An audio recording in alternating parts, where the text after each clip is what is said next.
Iran-Irak vers un véritable cessez-le-feu, les Nations Unies envoient sur place des négociateurs, mais l'Irak entend bien imposer ses conditions à la paix. Tour de France, un maillot jaune qui n'est plus au-dessus de tout soupçon. Pedro Delgado a subi un contrôle antidopage positif. Le ministre espagnol des Sports arrive à Paris. Après les accidents, la SNCF renforce ses contrôles de sécurité. Première mesure, changement de signal d'alarme à l'intérieur des wagons. Monsieur Bérégovoy a-t-il une méthode pour appliquer sa politique et faire évoluer les noyaux durs d'actionnaires des entreprises privées? Veut-il rapidement changer plusieurs PDG d'entreprises nationalisées? Le ministre des Finances est l'invité de notre journal ce soir. Madame, monsieur, bonsoir. Lorsque le sport devient une affaire d'État, l'Espagnol Pedro Delgado, maillot jaune du Tour de France, demande une contre-expertise après avoir subi un contrôle antidopage positif. Et le ministre espagnol des Sports arrive d'urgence à Paris pour s'informer de l'affaire. La rumeur qui courait depuis hier soir dans le peloton s'est donc confirmée ce matin au moment où les coureurs quittaient Bordeaux pour Limoges, arrivés de la 18e étape du Tour de France. Jean Mamère. 10 h ce matin, Pedro Delgado est assailli par toute la presse. Les rumeurs sont terminées. Le coureur espagnol officialise qu'il a bien reçu une note pour lui signifier qu'un contrôle antidopage positif est retenu contre lui. Dès lors, il demande une contre-expertise. Elle aura lieu demain matin à Paris. Mais il se rend tout de même, comme si de rien n'était, sur la ligne de départ. Pedro, ça vous fait plaisir cet accueil? Ça vous fait plaisir quand même les applaudissements? Oui, oui. Vous savez quel produit vous avez pris? Est-ce qu'on vous l'a dit? Bon, pas encore. Je sais que un papier pour demander les contre-analyses seulement. Vous avez le moral, Pedro? Oui, moral, mais c'est en ce moment un peu mauvais parce que pour les questions d'hier. Qu'est-ce qui s'est passé dans votre tête depuis quelques heures finalement? Bon, je suis ici dans la ligne de départ et je crois que c'est bien. Vous pensez que l'issue finale de ce Tour de France vous sera favorable? Bon, oui, pourquoi pas. Que va-t-il se passer maintenant? Soit Delgado est reconnu positif, il est alors déclassé dernier de l'étape Grenoble-Villard-de-Lans, reçoit 10 minutes de pénalité et perd le Tour de France. Soit la contre-expertise innocente Delgado et cela aura été beaucoup de bruit pour rien. La réponse, elle, sera donnée demain vers 16 h à l'issue de la fameuse contre-expertise. En attendant, Delgado a couru et comme tous les jours, le maillot jaune qu'il est, toujours, est passé par la petite caravane pour le contrôle antidopage. Hypocrisie ou ironie du sort, allez savoir. Je vous le disais avant le résumé de l'étape d'aujourd'hui que vous venez de suivre, la politique se mêle du sport dans cette affaire. Le ministre espagnol des Sports, justement, arrive à Paris ce soir pour assister demain matin aux contre-expertises qui vont avoir lieu à Paris. Il faut savoir qu'en Espagne, où le cyclisme est un sport très populaire, tout un pays s'apprêtait à fêter la victoire du successeur du légendaire Federico Bahamontes. C'est dans la ville de Ségovie, en Castille, berceau de la famille Delgado, où nous nous trouvions hier, on avait déjà sorti les drapeaux. Patrick Montel, Michel Monpontet. Hier, la fiesta, les tortillas ne se concevaient qu'à l'écoute des exploits de Pedro. Devant la télévision, Segovia souriait et s'apprêtait à baptiser l'une de ses rues au nom du fils du pays. Même les cloches de la ville devaient battre à toute volée pour la future victoire de dimanche, mais c'était hier. Aujourd'hui, ils vivent ce qu'ils appellent là-bas la déception. Pour moi, dit cet homme, c'est une disgrâce. Pour une chose qui semble tout à fait étrangère à lui, on va le priver d'un triomphe qui était à portée de main. Il est vraiment le meilleur, il l'a démontré. Même les docteurs disent qu'il est sain. C'est lui le numéro 1. C'est un mauvais coup qu'on fait aux Espagnols. L'année dernière, il était quasiment le deuxième coureur mondial, surtout avec une pareille équipe. Pourquoi irait-il remettre en cause son Tour de France en se dopant? On se le demande vraiment.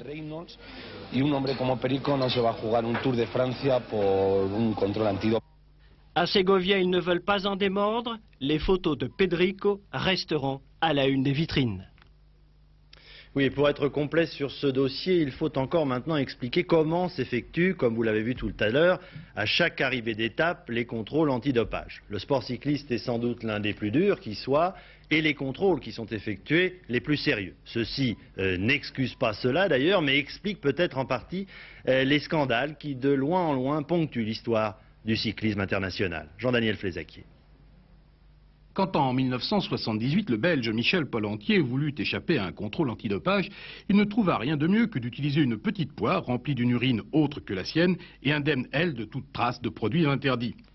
Depuis, les méthodes se sont quand même améliorées pour ceux qui souhaitent tricher. On peut par exemple utiliser des diurétiques, des médicaments qui, en augmentant le volume des urines, vont diluer fortement la concentration du produit interdit et le rendre quasiment indécelable.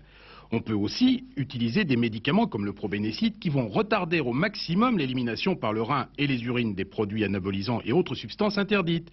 Toutes ces méthodes sont connues, tous ces médicaments sont répertoriés et parfaitement interdits aux sportifs en activité, comme en particulier le probénécide suspecté dans l'affaire Delgado.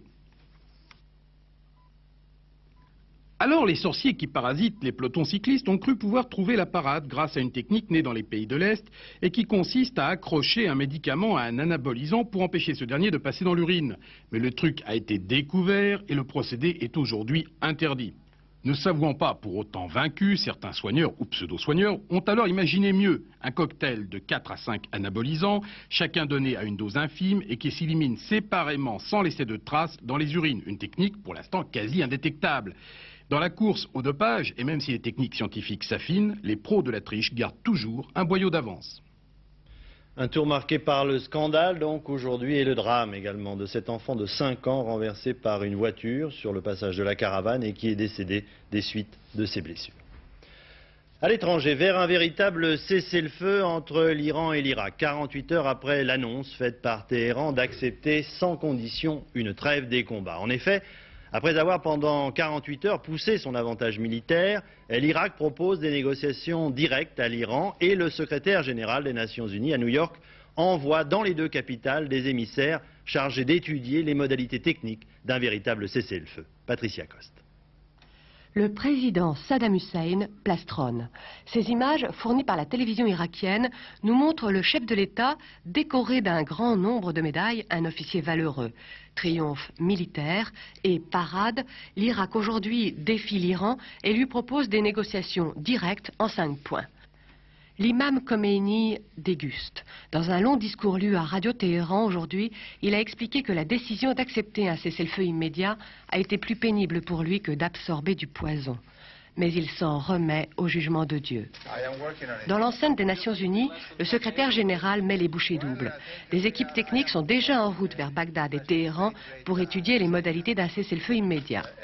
Devant la plainte de l'Iran, accusant l'Irak de refuser la paix et de continuer les raids aériens, l'ONU a prudemment demandé aux deux belligérants de faire preuve de modération. Alors si l'Iran en difficulté économique, militaire et morale aussi, il ne faut pas l'oublier, accepte de discuter sans conditions, eh bien l'Irak, fort de son avantage momentané, pose, elle, ses conditions à la paix. Pierre Serra. En fait, c'est une situation assez extraordinaire. L'Irak se montre extrêmement généreux, comme s'il n'avait jamais voulu une guerre qu'il a lui-même entamée. C'est extraordinaire. Mais ce ne sont pas vraiment des conditions. Ce sont plutôt des propositions habiles. En fait, quoi, l'Irak accepte la résolution 598 comme l'Iran, alors on va la mettre en place. Et pour la mettre en place, eh bien, on propose de se rencontrer, de se serrer la main à Bagdad, à Téhéran, de nettoyer les voies d'eau qui permettent aux navires des deux pays de naviguer, de dégager le Golfe, de tout laisser en place. C'est formidable. Mais en fait, derrière ces propositions, il y a en fait une habileté. L'Irak n'a pas tellement confiance dans ce que va faire l'Iran. Et donc c'est un test. En fait, si l'Iran accepte, eh bien on va aller plus loin. Si l'Iran n'accepte pas, on pourra parfaire une victoire qui semble échapper à l'Irak et ça le rend malade. Derrière tout cela, le secrétaire général des Nations Unies joue le jeu diplomatique. Il envoie... il prend les gens au mot, il prend l'Irak et l'Iran au mot. Vous voulez la paix, j'envoie mes hommes, j'envoie mes ingénieurs, mes négociateurs pour mettre tout au point. On verra si dans les 8 jours, il réussit à établir le cessez-le-feu. Merci Pierre. On retourne en France avec la SNCF et la sécurité du trafic ferroviaire dans notre pays sur la sellette aujourd'hui. D'abord, avec le jugement du tribunal correctionnel de Châteauroux qui statuait sur l'accident d'Argenton-sur-Creuse. C'était en 1985, souvenez-vous, le rapide Paris-Portbou avait déraillé, bilan 13 morts et 53 blessés. Le conducteur, qui n'avait pas respecté une limitation de vitesse, a été finalement condamné à 1 an de prison avec sursis et 15 000 francs d'amende. Rémi Roche. bien. Oh mais je l'attendrai, il peut rester là une journée s'il veut, mais je l'attendrai quand même. Il n'y a pas de raison. Oh non, mais je ne suis pas énervée. La colère d'une mère qui a perdu son fils dans la catastrophe à l'issue de la lecture du jugement. Justice trop clémente à l'égard d'un bon à rien, crie-t-elle, en désignant Jean-Yves Brisset, le conducteur du train fou, qui vient de quitter discrètement la salle d'audience et fustigeant la cinquantaine de militants CGT qui étaient venus le soutenir.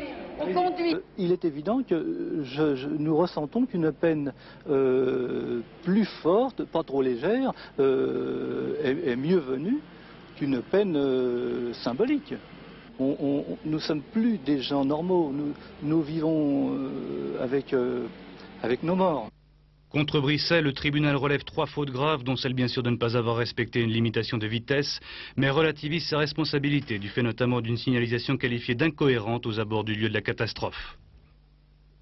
On ne peut pas s'en tenir, effectivement, à la seule responsabilité de l'individu. Il y a derrière tout cela des causes plus profondes qu'il faut examiner, c'est ce que nous avons dit, et ces causes tiennent bien entendu à l'application du contrat de plan à l'entreprise, le contrat de plan qui supprime par milliers les emplois, qui freine, enfin les investissements diminuent, etc. 1 an de prison avec sursis, c'est moins que ce qu'avait réclamé le ministère public, mais c'est beaucoup plus que les peines infligées il y a quelques semaines à Cahors contre les responsables du drame de Flaujac. Certes, les circonstances des 2 catastrophes sont fort différentes, mais il y a eu depuis l'horreur à la gare de Lyon, puis hier encore cet accident à la gare de Toulouse. On ne peut s'empêcher de penser que le tribunal correctionnel de Châteauroux a été sensible à cette terrible série noire. Alors justement, après le dramatique accident de la gare de Lyon et celui de Toulouse hier, moins grave heureusement qu'on vient de vous rappeler, eh bien le président de la République, M. Mitterrand, le ministre des Transports ont demandé aujourd'hui au conseil d'administration de la SNCF de prendre des mesures pour renforcer la sécurité. Parmi ces mesures, la surveillance accrue des systèmes de freinage et la modification du signal d'alarme qui se trouve à l'intérieur de chaque wagon. Éric Monnier, Véronique Auger. Flaujac, 3 août 85. Argenton-sur-Creuse, 30 août 85. Après cette année noire du transport ferroviaire, la SNCF avait annoncé un programme de renforcement de la sécurité. Elle fait de même cette année en tirant les leçons de l'accident de la gare de Lyon. Les vérifications techniques seront renforcées après chaque intervention de frein de secours ou des systèmes d'arrêt automatique. La formation dans ce domaine sera plus poussée. Le progrès que nous faisons dans le domaine de la formation intéresse bien sûr les agents qui rentrent dans la filière de la conduite, mais aussi les conducteurs qui subissent chaque année des journées de perfectionnement professionnel, parmi lesquelles d'ailleurs une journée totalement spécialisée à l'utilisation du frein. Réactualisation aussi du programme d'enseignement dans le domaine de la sécurité. Depuis 1986, les conducteurs s'exercent sur des simulateurs. À la fin de l'année, chacun des 25 dépôts français en sera équipé. D'autre part, les conducteurs de train de banlieue recevront une formation spécifique. La SNCF expérimentera un nouveau système d'alarme déjà en service sur 3 lignes de la RATP. Il met en liaison directe le conducteur avec le passager qui a actionné le signal au lieu de provoquer l'arrêt immédiat du train. Dès que l'agent de conduite sera avisé d'une anomalie sur son train, il prendra les mesures techniques qui lui paraîtront bonnes. Ça pourra être l'arrêt immédiat, mais ça pourra aussi être d'autres mesures, et en particulier différer l'arrêt à la prochaine station pour être là peut-être plus en mesure d'apporter une réponse qu'en pleine ligne. Demain sans doute une sécurité plus active, alliant électronique et même satellite. En attendant, c'est près de 2 milliards de francs que la SNCF consacrera cette année à la sécurité. Je viens d'apprendre à l'instant que le Conseil constitutionnel a annulé ce soir, dans la loi d'amnistie qui avait été proposée aux députés, et accepté la disposition prévoyant la réintégration dans l'entreprise des salariés protégés, c'est-à-dire les délégués syndicaux, licenciés pour faute lourde. Je n'ai pas encore exactement la signification de faute lourde. Les autres salariés, en revanche, licenciés pour d'autres motifs, bénéficieront donc, à contrario, d'une réintégration dans l'entreprise. D'autres informations plus rapidement maintenant, en commençant par l'affaire du massacre du paquebot grec City of Poros. La police grecque publie aujourd'hui la liste de 4 suspects, parmi lesquels ne figure plus le jeune français Laurent Vigneron. Serge Misret.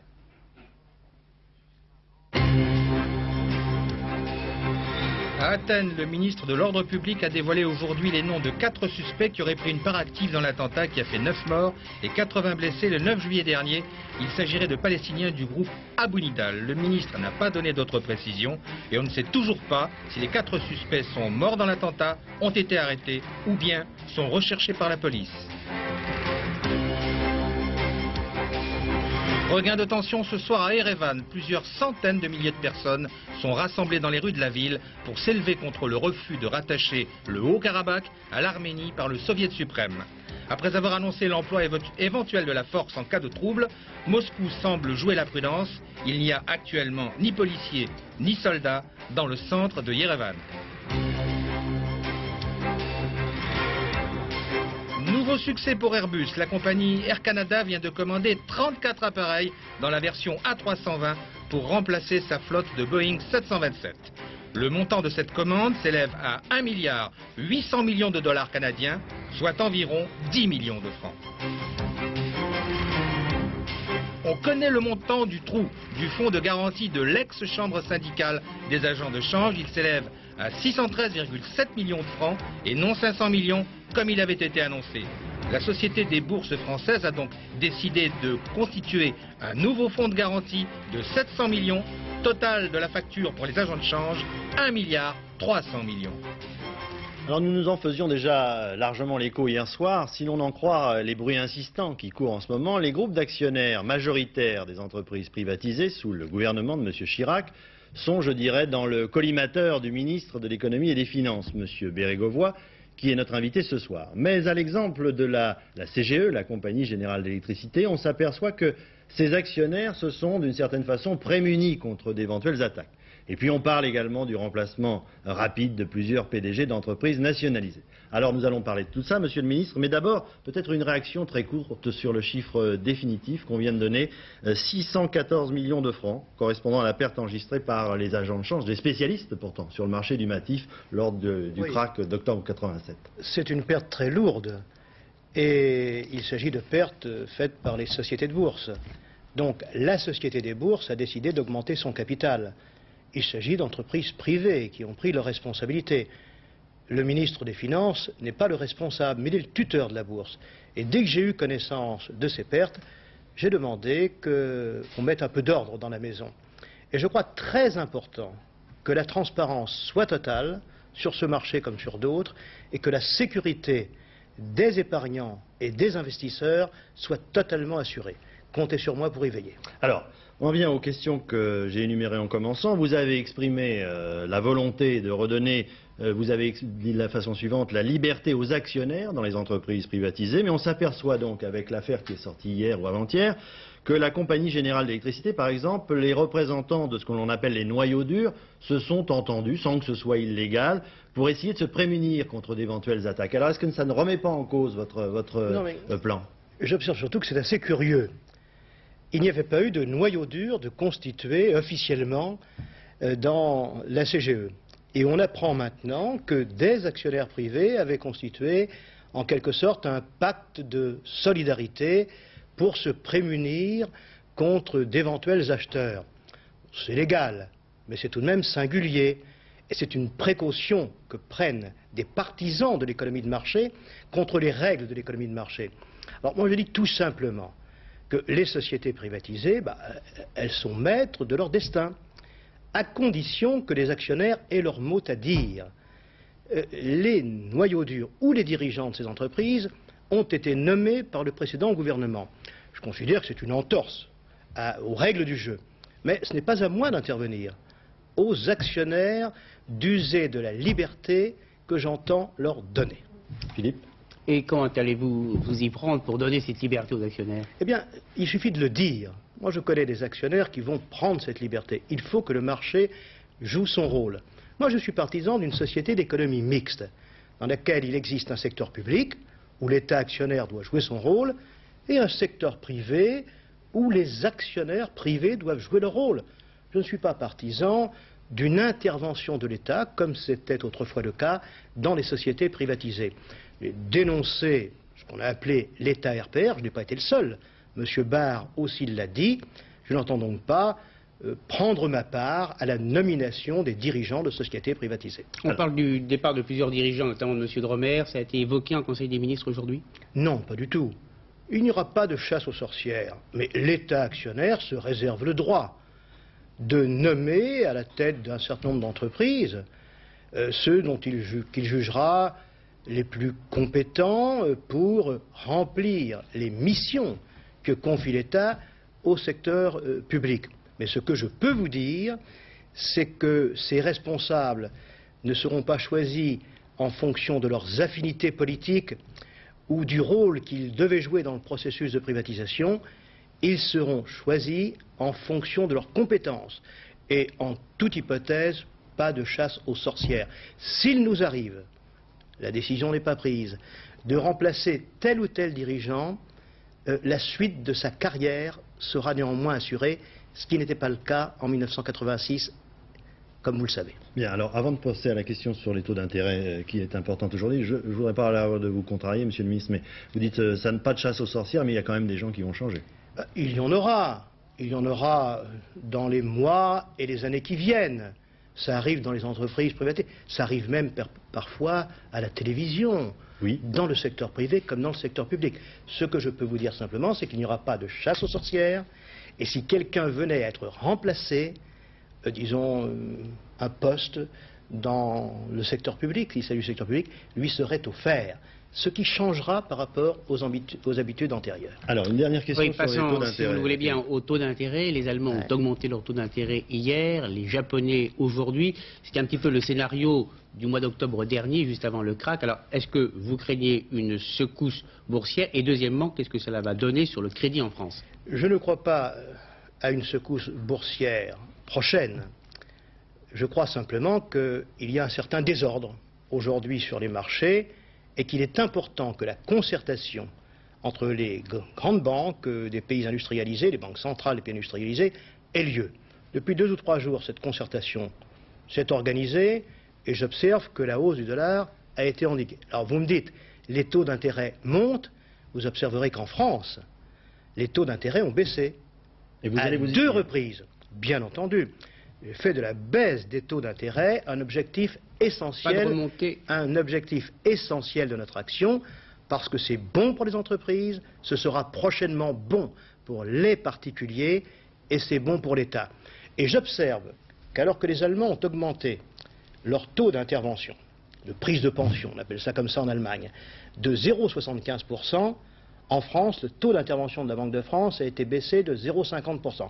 Et dans le même temps, un Deutschmark qui valait avant le 8 mai 3,40 francs vaut ce soir 3,37 francs. Autrement dit, le franc s'est consolidé.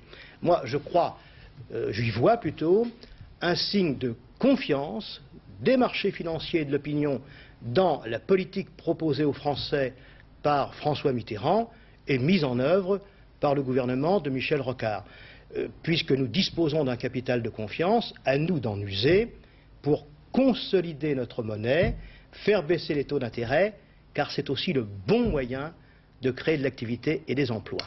Monsieur le ministre, je vous remercie. On va s'en tenir là pour ce soir et nous continuons avec la politique étrangère. Encore demain soir, vous savez que notre journal de 20 h sera en grande partie consacré à la convention du Parti démocrate américain qui va désigner Michael Dukakis, il n'y a plus de suspense, comme son candidat à la présidence des États-Unis. À la veille de cette désignation, il est donc important de resituer plus exactement cet événement dans son contexte politique, le contexte politique américain. Il faut savoir que, contrairement à ce qui se passe en France, eh bien, les électeurs américains s'abstiennent en masse lors des scrutins présidentiels, et cela depuis de nombreuses années maintenant, aux alentours de 50% de votants, pas plus. Paul Nahon. Une convention démocrate ou républicaine se réunit tous les 4 ans. C'est le point d'orgue d'une campagne de primaire où chaque électeur a voté pour son candidat favori à l'intérieur du parti. Ici, ce sont les délégués démocrates des 50 États du pays qui désigneront ce soir l'homme de leur choix dans la course à la Maison-Blanche. Une convention est réglée au moins 5 mois à l'avance, mais ne vous y fiez pas. Malgré cet immense show retransmis en direct par toutes les télévisions du pays, depuis 15 ans, le taux d'abstention pour l'élection présidentielle est de 50%. C'est un scandale national, franchement. Il y a peut-être quelques raisons à ma connaissance. L'une, c'est que l'Américain typique, si vous voulez, et parmi nous-mêmes est connu comme un homme un peu apolitique, tristement du reste. Il y a une autre raison peut-être, c'est que l'Américain juge que son vote est tellement petit dans la masse des votes dans ce pays immense des États-Unis que son vote est plus ou moins perdu. Et voici concrètement le rôle qu'a joué Jesse Jackson, ce qui explique son succès personnel et celui des démocrates. En arrivant à Atlanta, Jackson a demandé au public qui n'était pas inscrit sur les listes électorales. Plusieurs centaines de personnes se sont levées. Jackson leur a fait promettre que contre une poignée de main, ils iraient s'inscrire. Aussitôt dit, aussitôt fait, il faut savoir que plusieurs millions d'Américains ne sont toujours pas inscrits sur les listes électorales. Je m'inscris pour la première fois pour Jackson parce que je veux qu'il gagne. Et je ne voterai pour personne d'autre. Ce travail, Jackson l'a fait pendant les 12 mois de cette campagne électorale, du nord au sud et d'est en ouest. Pluie diluvienne d'une incroyable violence hier soir au Pays Basque espagnol, non loin de la frontière française. Dernier bilan, 8 morts et une dizaine de disparus. Emmanuel Vanni. La violence de la tempête. Voitures balayées par les rivières en crue, maisons inondées, récoltes dévastées. Il est tombé plus de 80 litres d'eau au mètre carré en moins de 2 heures. Des rivières ont monté soudainement de plus de 2 mètres. 8 morts, 10 disparus hier soir au Pays Basque espagnol, la ville la plus touchée, Elgoibar, près de Saint-Sébastien. Plus d'électricité, plus de téléphone dans plusieurs villes de cette région. 30 000 personnes sont toujours coupées de tout. Les dégâts aux cultures sont aussi considérables. Des torrents de boue ont tout dévasté sur leur passage. Les vignes, les champs de blé et les vergers du sud du Pays Basque sont détruits à près de 100%. Il est pour l'instant impossible de chiffrer ces dégâts. Les services de secours ont travaillé toute la nuit et toute la journée, mais les routes du Pays Basque n'ont été réouvertes qu'en fin d'après-midi.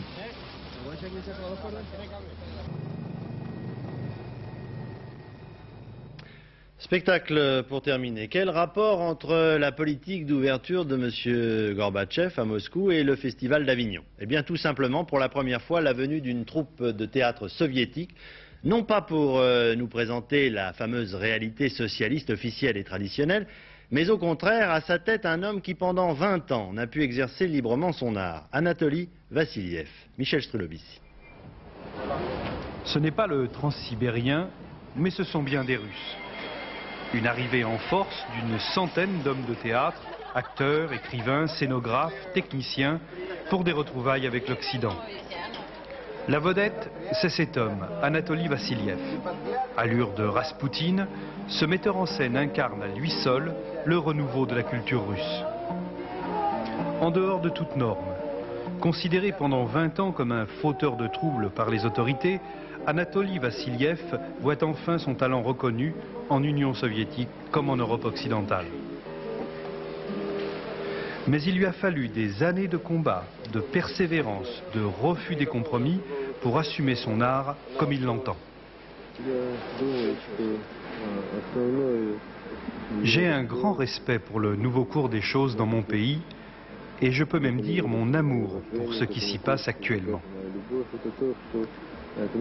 Cette situation permet aux créateurs d'avoir leur propre personnalité. Elle permet de s'exprimer et même, excusez-moi du mot, d'avoir une certaine grandeur. En terminer avec l'art au service de la politique, coutume bien établie en Union soviétique, c'est là la démarche de son travail depuis toujours.